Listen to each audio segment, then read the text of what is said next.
Hi, hello, வணக்கம் மக்களே. எல்லாரும் எப்படி இருக்கீங்க? நல்லா இருக்கேன் நம்புறேன். இது உங்களுடைய பாஷா டிக்கோட்ஸ். இன்னைக்கு நம்ம என்ன பார்க்க போறோம் அப்படின்னா, இன்னைக்கு வந்து ரீசெண்டா ஜென்சி கிட்ஸ் வித் டிஎம்கே அப்படின்னு சொல்லிட்டு ஒரு மீட்டப் நடத்துறாங்க. இந்த ஜென்சி கிட்ஸோட மீட்டப் வந்து இன்னைக்கு தான் உங்களுக்கு தெரியுதான்னு தெரியல. ஏன் அப்படின்னா கிட்டத்தட்ட 10 ஆண்டு காலமாவே அவங்க ஓட்டுக்கு எலிஜிபிள் ரெடி ட்ரெயின் ஆகிட்டே இருந்திருக்காங்க. கடந்த 6 ஆண்டுகளாக இருக்கக்கூடிய ஓல்டு ஜென்ரேஷனே இந்த ஜென்சி கிட்ஸ் தான்.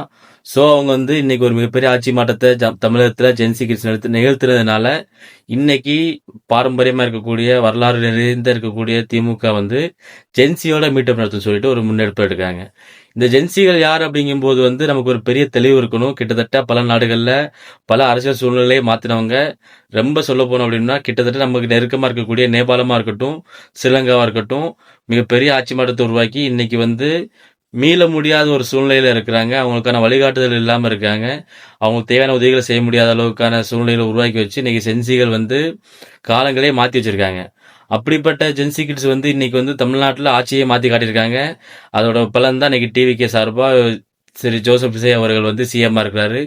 இனி வரக்கூடிய காலங்கள்லயும் இந்த இளைஞர் பட்டாளம் தான் இனி வரக்கூடிய அரசியல்களை வந்து மாற்றக்கூடிய சூழ்நிலையை வச்சிருக்கிறாங்க. இப்படி இருக்கும்போது பாரம்பரியமா இருக்கக்கூடியவங்க வந்து தங்களுடைய ஈகோவை விட்டுட்டு தங்களுக்கான மனப்பான்மையை விட்டுட்டு இறங்கி வந்து தங்களுடைய பிள்ளைகளை தங்களுடைய குழந்தைகளை அடுத்த தலைமுறைகளை வந்து அவங்க பார்த்து அவங்களுக்கு தேவையான அரசியல் சொல்லி கொடுத்து அவங்களுக்கு என்ன தேவையோ அதை அவங்களுக்கு முன்னாடியே செஞ்சு கொடுக்கறது தான் இனி வரக்கூடிய காலங்களை ஆரோக்கியமாக்கி வைக்கும். இல்லை அப்படின்னா அவங்களுக்கு வந்து ஜென்சி கிட்ஸும் சரி, இதுக்கடுத்து வரக்கூடிய ஜென்சி ஆல்பா அப்படிங்கிற கிட்ஸும் சரி, அவங்களுக்குலாம் வந்து தொலைநோக்கு சிந்தனைகள் இருக்குமா அப்படிங்கன்னா மிகப்பெரிய கேள்விதான். ஏன் அப்படி சொல்றேன் அப்படின்னா கிட்டத்தட்ட இன்னைக்கு இருக்கக்கூடிய சூழ்நிலையில உலகமே வந்து இன்னைக்கு வந்து ஒரு பேண்டமிக் சுச்சுவேஷனுக்கு தள்ளப்பட்டு இருக்கு.